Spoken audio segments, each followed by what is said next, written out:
We began story number 27 in our sequence today. So let's pray as we begin, shall we? Lord, we always want to bow our hearts before you as we open this book and as we listen to your words. Lord, we pray that familiarity would not dull us. That, Lord, our hearts would be childlike and opened to fresh new word that comes, Lord, as your presence and as your Spirit speaks to us. So lead us, Lord, as we ponder what you've written, how we thank you for what we have in our hands and the revelation that it discloses in our own hearts as we ponder what you've written. Lord, lead us as we listen this morning. I pray in Jesus' name. Amen. Okay, so the next major part now to this whole story of Luke and Acts is this ministry in Galilee. And there seems to be in the Gospel of Luke a very intentional ordering of accounts in terms of geography. And the way that the accounts are ordered within that geography is disclosing a missiological, theological interpretation of the meaning of the events. So we're not left with just a whole bunch of little accounts that take place in a certain place, how they're ordered and how they're described and connected draws us into an interpretation of the revelation that they're disclosing. See, and that's what we need to be captured with this morning. So we got into this last month, we noticed how Luke took an account almost a year into Jesus' ministry, and he put it as the opening account in the sequence in the context of Galilee. He did that for a very important purpose, because in this account there's disclosed something of Jesus' identity and mission that is key to the whole gospel. And the ways it seems, and there is a careful ordering or a pattern to how Luke organized the accounts. And we want to ponder this in the context of Galilee. We noticed that there was something inserted right in the middle of it that has to do with the same themes in the opening account, and a disclosure of Jesus' identity and mission, and it's associated with prophets Elijah and Elisha. So this seems to be something very, very important for Luke. And then we come today, and this is what I want to focus on today, is the last one. And the last one, amazingly, has to do with the disclosure of his identity and association with Elijah and Elisha and Moses. And there's going to be a disclosure. Who he is in relationship to this great story of what God is doing among the nations. Now, you will see also in the other sections to the gospel, there is careful ordering of the accounts. As we saw in the opening introduction, there were, interestingly, 3 major parts, and each part had something to do with John and then Jesus. John and then Jesus. John and then Jesus. In other words, one is making way for the other. That is a pattern. Within any one account, you find there's something described of the inbreaking from heaven of a testimony surrounding what this event is about. And then you find there is a testimony among men as to what this is. You become witnesses when you hear this and see this. And then there is a testimony out of the mouth of the one whom God is doing this new thing. Okay? That is a pattern to Luke's description of the accounts. Notice there's three, and I see this throughout the whole book of Luke and Acts. 3 accounts. Why 3? Well, you get full dimension of witness. You get dimension from heaven, witness from heaven. You get witness from men. You get witness from the person himself. And when 2 or 3 witnesses validate something, be sure you can be convinced it's true. It's true. Yeah. So there is a pattern. Now, we will find in the center of the whole gospel, when Jesus in chapter 9, verse 51, sets his face towards Jerusalem, then Luke is describing a whole series of accounts on the road to Jerusalem. That's the geographical marker. And interestingly, every little section or account has 3 parts to it. 3 parts to it. 3 parts to it. It gets to the 10th one, and there is a prophetic vision of a house with a very narrow door and the nations coming in and sitting down at tables.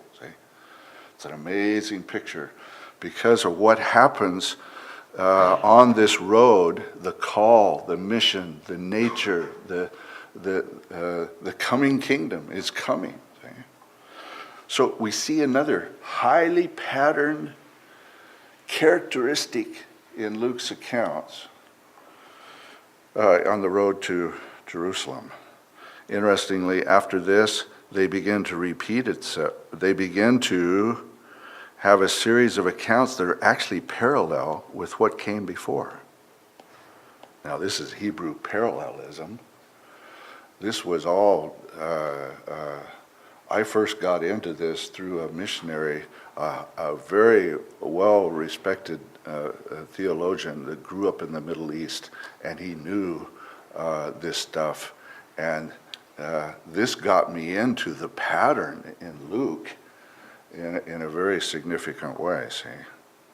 And we will find when he goes into Jerusalem, there's 3 journeys into the city.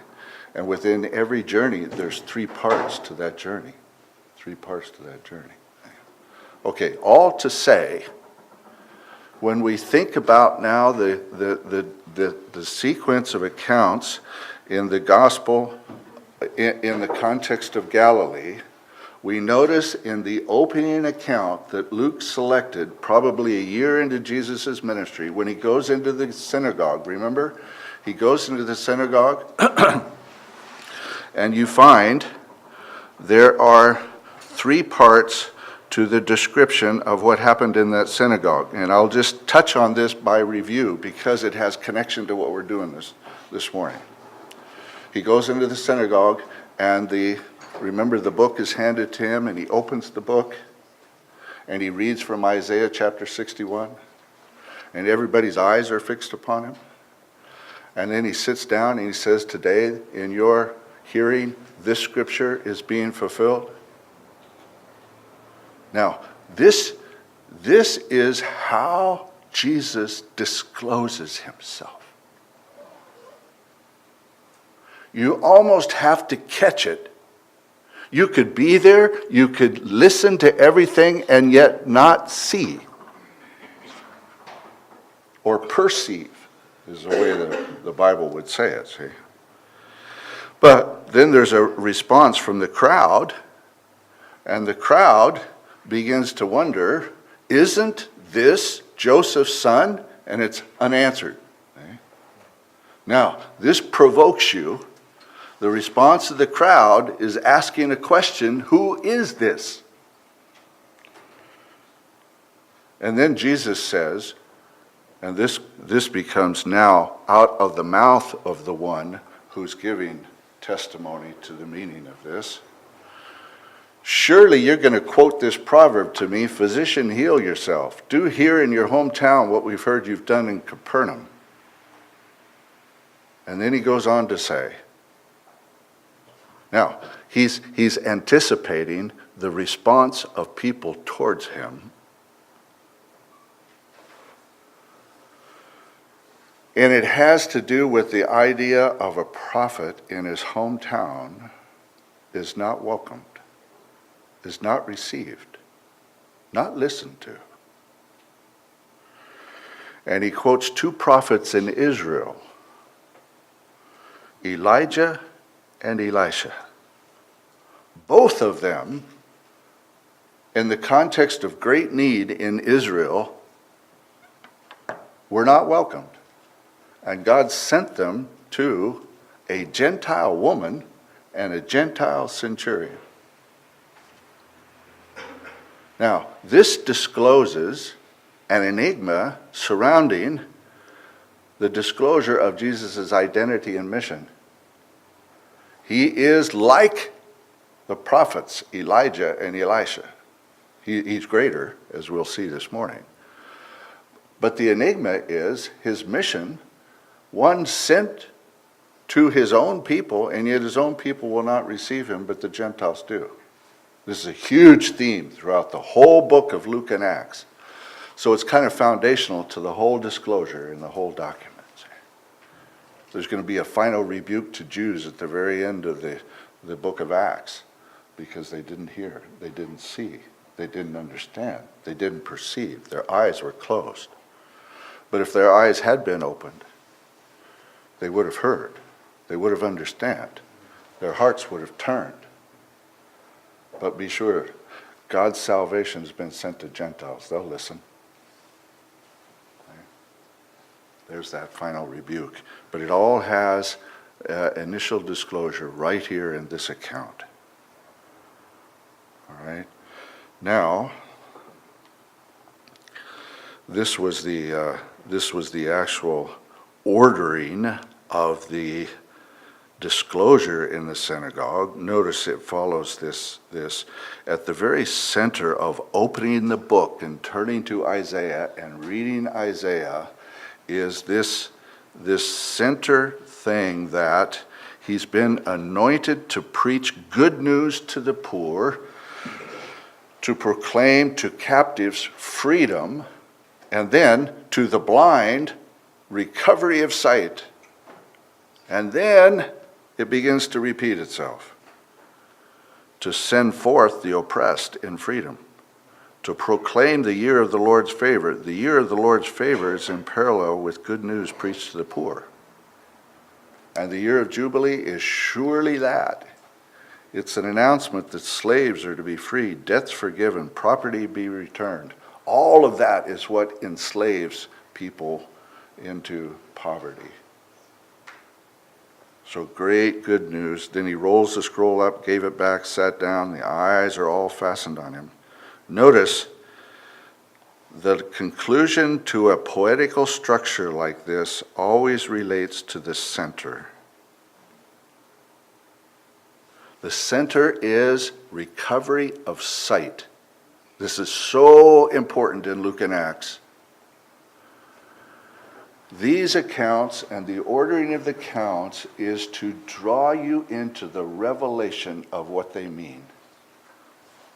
You can hear and you can see what happens, but can you truly perceive and can you truly understand what's being revealed?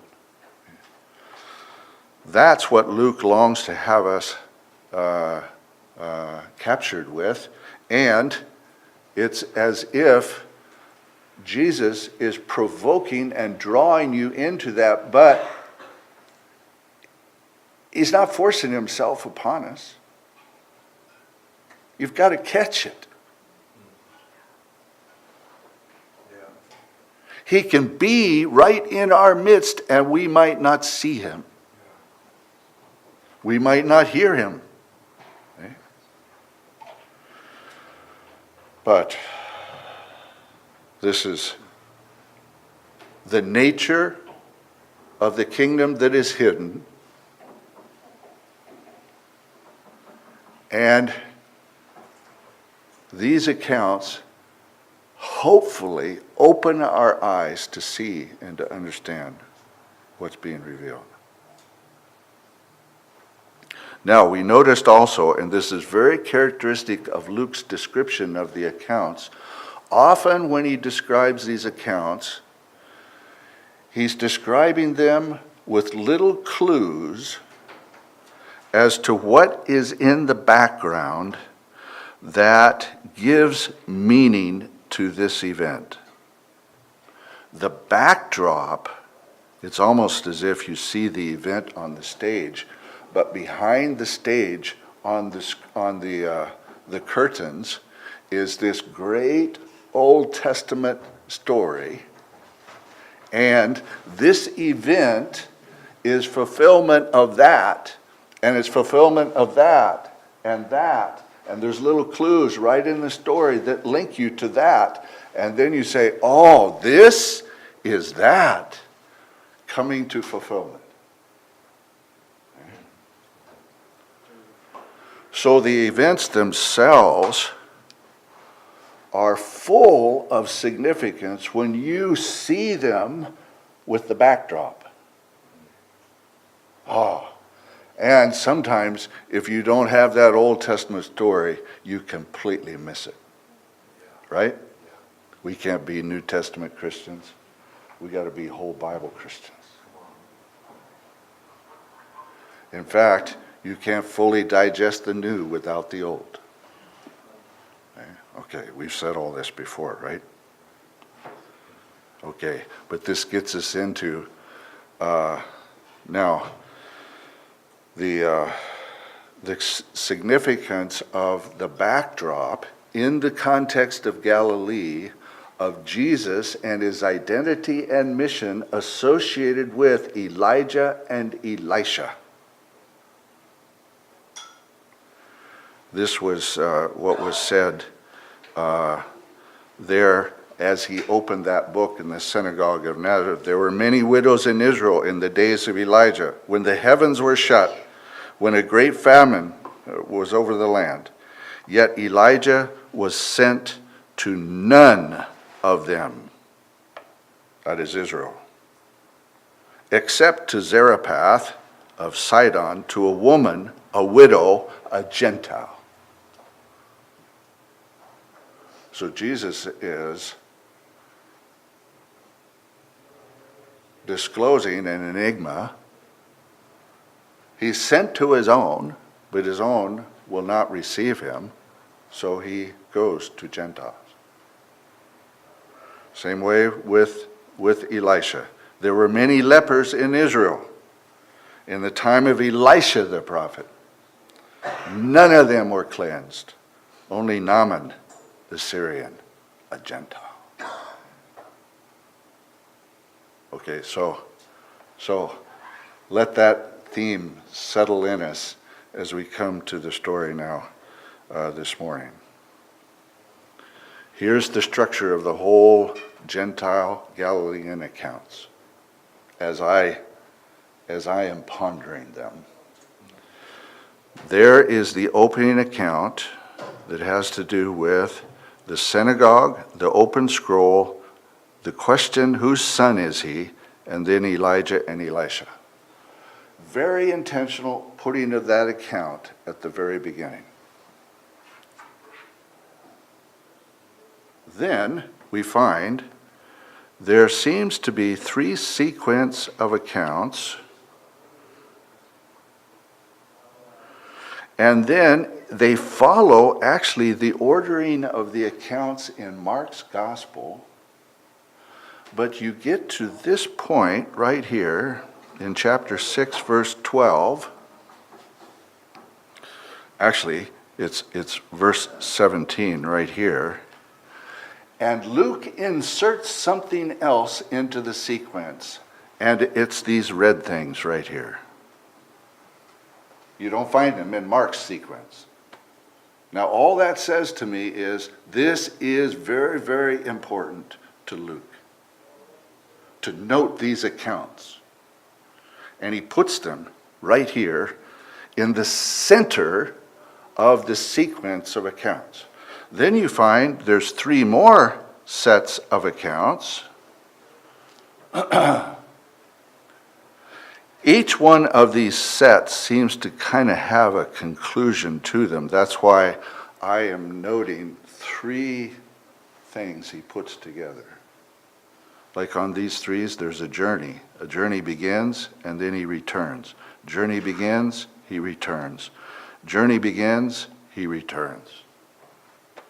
And we would get into more details. We had time on this. But this seems to be very, very important to Luke.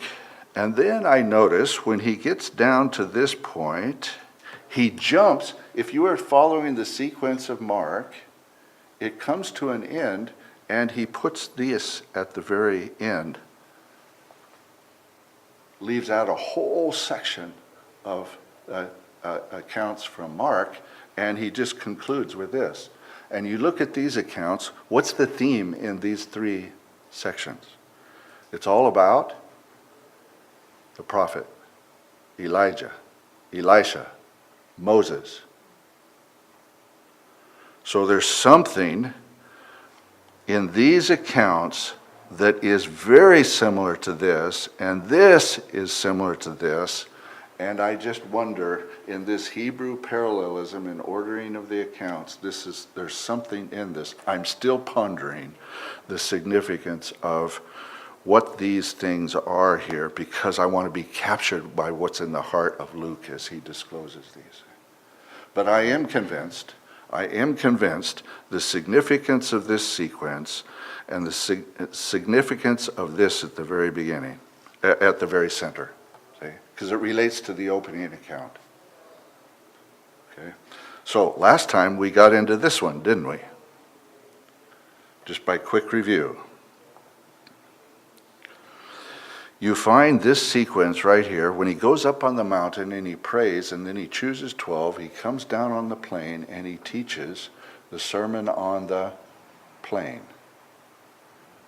What's in the backdrop to that picture? What's behind it?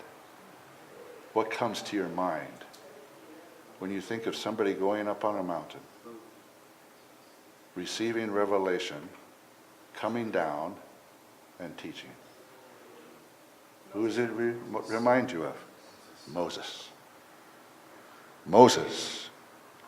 The great Exodus story of bringing a people out to himself, receiving revelation of covenant, the Ten Commandments, and coming down, and that became the guiding way of life for the people of God as he was taking them in among the nations. Oh, I think on the backdrop, Luke is very intentionally, when he comes and describes coming down and then teaching these things, and at the very end here, if you obey these words, you're going to build a house that has a sure foundation that will withstand all that comes against it. Oh, the backdrop surely is the Exodus and one like Moses who's now come. And that was a prophetic word. There would be one like Moses who would come, right? So there it seems to be a veiled disclosure as to who he is. He's the one like Moses, bringing about a new Exodus. Okay? Then you find chapter 7, he inserts these accounts, and you don't find them. You don't find them in the Gospel of Mark. But there's something very peculiar about the accounts. The first one is about a Gentile centurion, and his servant is healed. And remember, he wants Jesus to come to his house, and yet then he thinks about it, and he sends people out and says, Jesus, I'm not worthy to have you come into my house. Just speak the word and my servant will be healed. And Jesus is amazed at the faith of this Gentile centurion. I've never found such faith in Israel as I find in this man. What's in the backdrop to that story? What does it remind you of? Theologians all agree with this one. In the backdrop is the story of Naaman, the Gentile And there's a peculiar difference in the story. Naaman was angry because the prophet didn't come into his house and put his hands on him. He just sent word, go wash in the pool of, or in that river, that dirty river. And Naaman is so angry.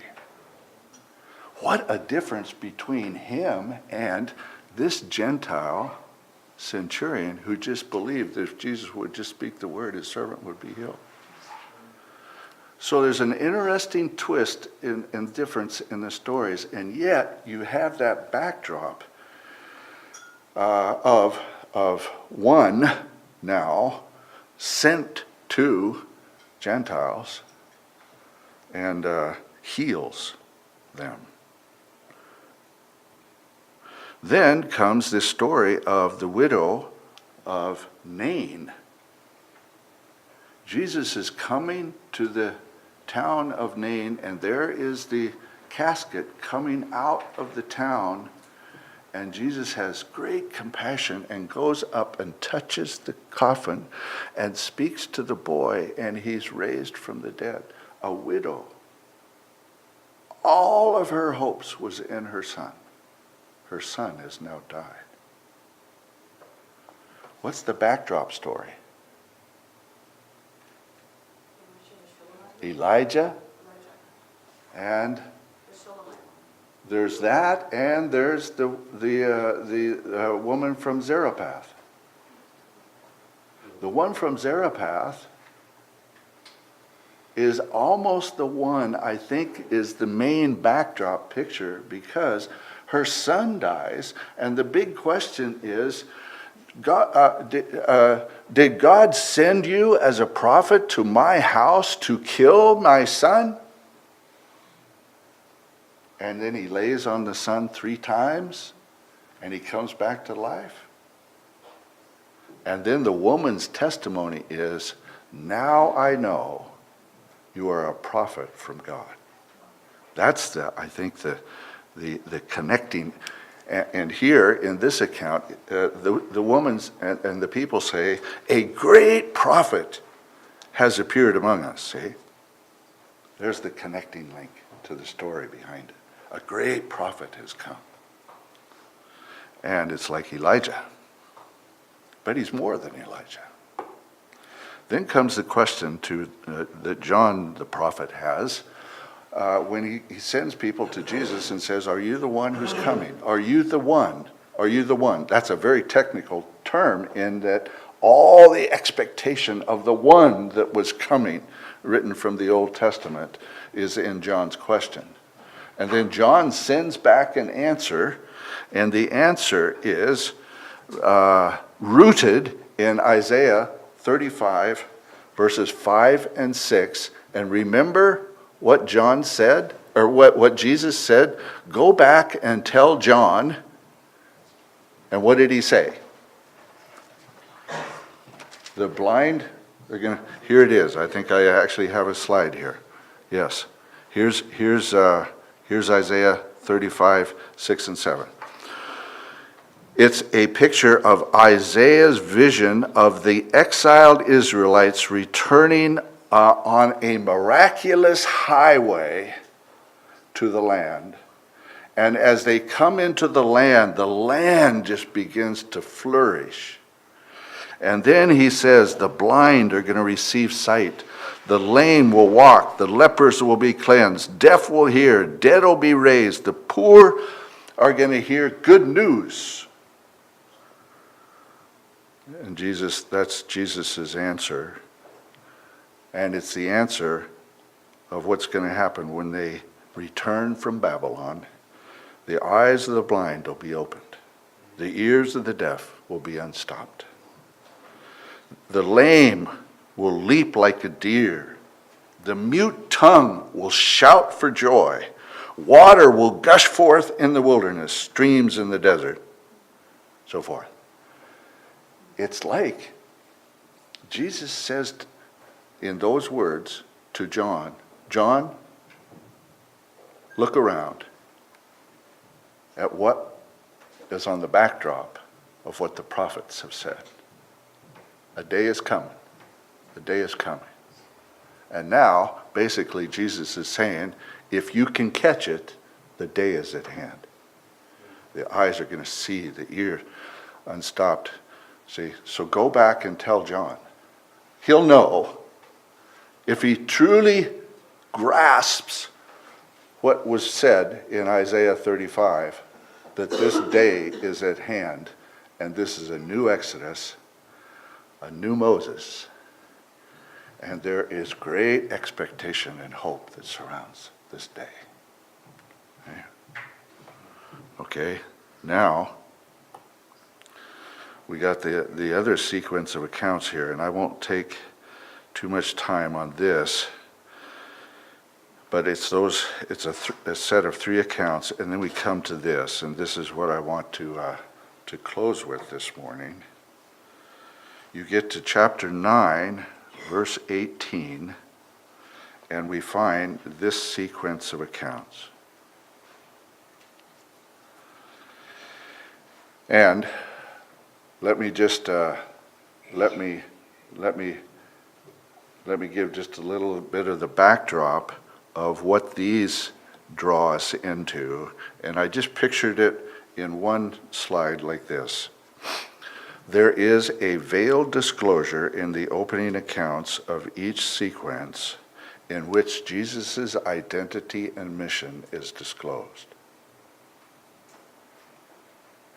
Like when he went into the synagogue, and as he was teaching, everyone was amazed at the authority that he had, and all of a sudden, a demonic possessed person begins to shout, "Have you come to destroy us? I know who you are." All of that is disclosure that the world of demonic beings knows who he is. And you see Jesus rebuke that spirit and he leaves. But all that says, who is this man? Amazing authority. He has authority over the world of evil and the satanic beings. Or take the account of Jesus is standing beside the lake and he's teaching. Then he sees a boat and he asks Peter, the one who's owns the boat, to push out to water, and he teaches. After he teaches, he turns to Peter and says, "Peter, push the boat out into deep water, let down the nets for a catch." Remember Peter's response? What was his response? We've worked hard all night. We've caught nothing. But I will obey your word. And he puts out the nets and he finds such a huge catch. He's overwhelmed. And he falls on his knees. "I'm a sinner. Go away from me, Lord." And then Jesus says, "Peter, from now on, you're going to catch men." There's a disclosure of who he is, the Lord of creation, Lord over the fish of the sea, and the person who believes and obeys gets in on the blessing of what all that means and becomes like that one in terms of his mission. He's coming to catch men. And so there's disclosure of his identity and his mission and so forth. So it happens like that over and over again. The lake, the wind. And he gets up and he rebukes the wind. Where's your faith? Remember that? Okay. All these things are disclosing. Here's the Lord of creation. He's in your boat.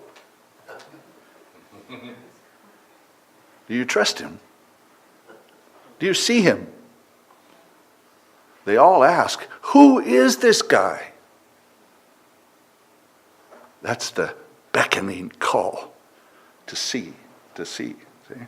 Okay, the crowd responds. This is the second part to the accounts. People are filled with awe. What kind of word is this? We will obey, and they left everything and followed him. Who can forgive sins? Why does he eat with these tax collectors and sinners? Why don't your disciples fast? Here you get the crowd's response as the kingdom is present. The kingdom is coming like yeast, and it's invading these situations.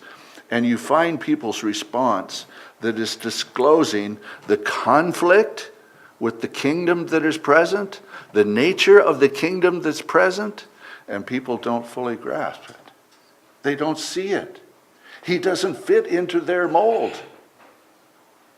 Jesus will never fit into our molds. He's greater than your mold. Is your heart open enough to allow him to break through?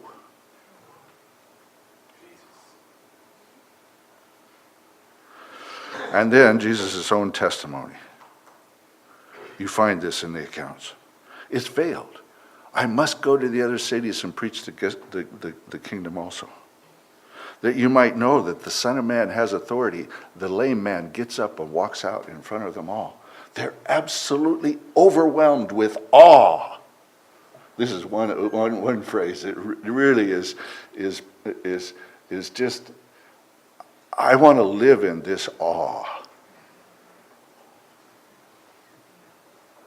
When you truly try to take in what he is and what he does.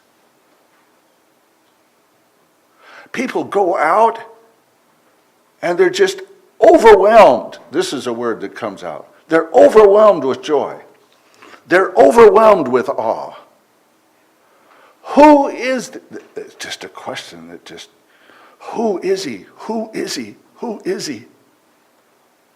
Yeah, see? Okay.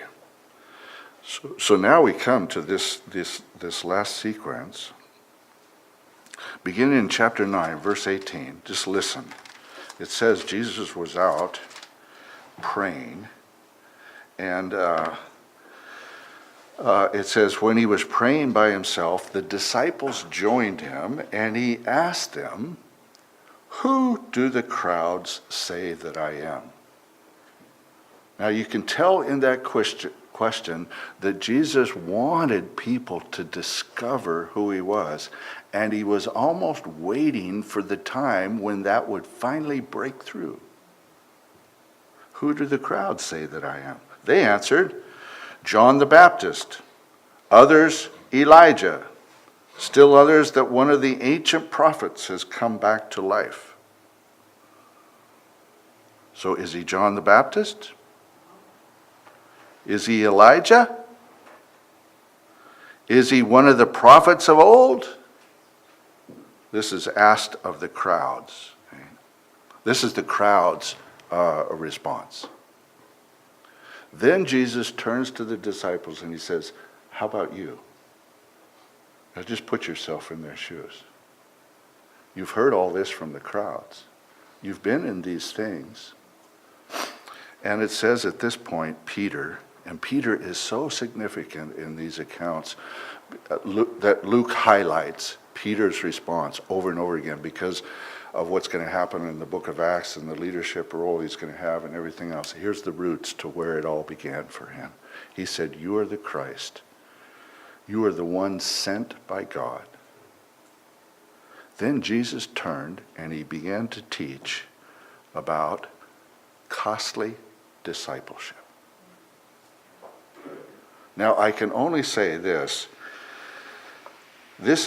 all who want to come after me must say no to themselves, take up their cross daily, and follow me. All who want to save their lives will lose them. All who will lose their lives because of me will save them. What advantage is there if people gain the whole world for themselves, yet perish or lose their lives? Whoever is ashamed of me and my words, the human one will be ashamed of that person when he comes in his glory and the glory of the Father and the holy angels. I assure you that some standing here won't die before they see God's kingdom. So you got this theme of costly suffering that surrounds the Christ that I think is foundational for people to be able to recognize him. If we do not embrace the cost, it's like a veil that keeps us from understanding who he is. Paul could never recognize who Jesus was until light broke in from heaven and he pondered one thing over and over again: could the Messiah suffer? And he finally found the revelation in the book: the Messiah will suffer. And that became his gospel. Christ crucified. That was it. He finally could fathom a Christ that would suffer. And then the purpose of that suffering. That was the good news. It wasn't deliverance from the Romans. It wasn't just a better life economically. It was costly grace and forgiveness of sins that would come to his people and revive them. And when people fully embraced that, they could see him. They could understand. This is the gospel the world does not know of. We're looking for all kinds of gospels. But can we embrace this one? Because it requires saying no to yourself, taking up the cross of this one, and following after him. See? Very significant. Then the next account. It says, chapter 9:28, then 8 days later, this is revelation of the glory of the kingdom. 8 days later, he takes Peter, James, and John, 3 witnesses. He goes up to the mountain, and on the top of the mountain, he's praying. As he is praying, his face changed. But just imagine his face. Imagine being there with him. His face changed. His clothes flashed white like lightning. 2 men, Moses and Elijah, were talking with him. They were clothed also in heavenly splendor. And they were speaking about Jesus' exodus from Jerusalem. Notice, Moses, the one who led the first exodus, talking to the one who's leading the second exodus. All that is veiled significance because of the backdrop. The day of exile is over. The day of a new exodus is at hand for the people of God, and the hope that surrounds that. The blind are going to see, the hear are going to hear. All those words that came to John. Elijah is there. Why Elijah? Well, there was that Old Testament expectation that after the Elijah in Ahab's day, there was going to come another one, another Elijah, who would prepare the way for that one. And now we're getting a distinction that this Elijah is sort of like the Elijah of Ahab. He's the one prophesied. He's the one prophesied another one like Moses is coming. And here the disciples are there with him on the mountain. They see his face change. They see his clothes. And here's glory being unveiled as to who he is. Oh, this is the pinnacle revelation of what he's been disclosing all along. 3 guys get to see it, Peter, James, and John. Their response immediately is, hey, they wake up from their slumber and they say, they don't know what to say, but they say, let's build 3 tabernacles, one for Moses, one for Elijah. This is the longing in the heart of man to build a dwelling place for God among us. When you see this glory, you long that it will stay among us. But this is the very thing. He's coming to dwell among us in all of his glory, tabernacle among us, as John would say, John chapter 1. The Word became flesh and tabernacled among us. We've seen his glory. These guys described that day back in, 1 Peter? Describes the time. Be sure, they say, we saw him on the mountain. We heard his voice. As they pondered the building of these tabernacles, all of a sudden a cloud comes. A glory cloud. And it engulfs them. And it says a voice comes out of the cloud. This is my son. Listen to him. And all of a sudden, as that word is being heard, Jesus is found alone. And those three men were then instructed to not say a thing about this. The voice from the cloud said, this is my son. Even as the voice spoke, Jesus was found alone. They were speechless and at that time told no one what they had seen. I maybe shouldn't say that Jesus instructed them. It's just that they did not say a thing about it.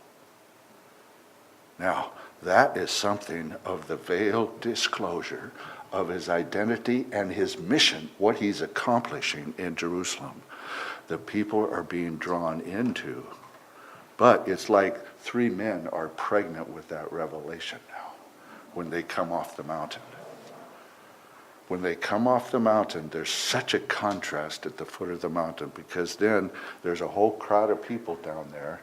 And remember the story of the man who's possessed by an unclean spirit and throws him into the fire. And his father says, please come, heal my son. Jesus then says, what a the words he uses is, what a faithless and crooked generation. How long will I be with you? This is kind of a picture now of the crowd and its faithlessness, its crookedness. And then it says that Jesus spoke to that demon harshly. The unclean spirit left him, and everyone was overwhelmed by God's greatness. Now that phrase is a trigger. Overwhelmed by God's greatness. It's as if they begin to see in this sign something of God's greatness. Then it says, Jesus once again, while everyone was marveling at everything he was doing, Jesus said to his disciples, take these words to heart. The Son of Man is about to be delivered into human hands. But it says they didn't understand this. Its meaning was hidden from them. They couldn't grasp it. And they were afraid to even ask him about it. So once again, the veiled identity of who he is, when people start breaking in and seeing it, they've got to embrace what his mission is, and it's costly. And that means if you want to belong to him and go where he's going, you have got to take up the cross also. And there's glory in that, and there's entering into greatness in that.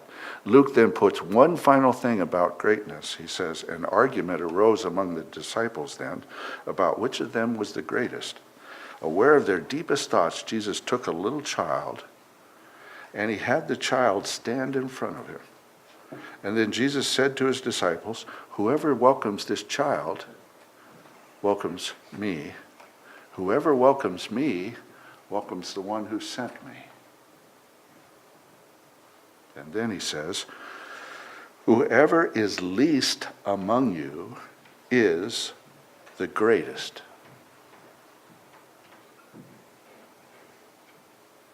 If you want to embrace the greatness of God, you will find it in the least, the childlike one. Because only in childlikeness can we embrace the greatness of God. What can veil and dull your heart? Great intellect.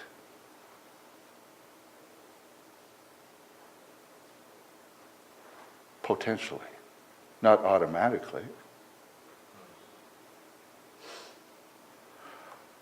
A proud spirit rather than a humble spirit. If we want to embrace the greatness of the world and its value system, we will probably miss him. Because he's not that kind of great. He's great in the least, the childlike one who receives and welcomes the kingdom. Right? It's the only way to enter the kingdom, like a child. If you say so, Lord, I'll do it. You do it, you find. Okay? Amen? That's how it ends. Final disclosure of who he is. He's one like Moses. He's one like Elijah. The one like Elijah has prepared him, his way among us. Okay? So it's an amazing veiled disclosure. So, let's end with that. Next week now, we're going to head on the road to Jerusalem, and we're going to enter into that house with the narrow door and experience what happened along the road as we get there. All right? So, we'll end with that. Blessings. Okay. Yep.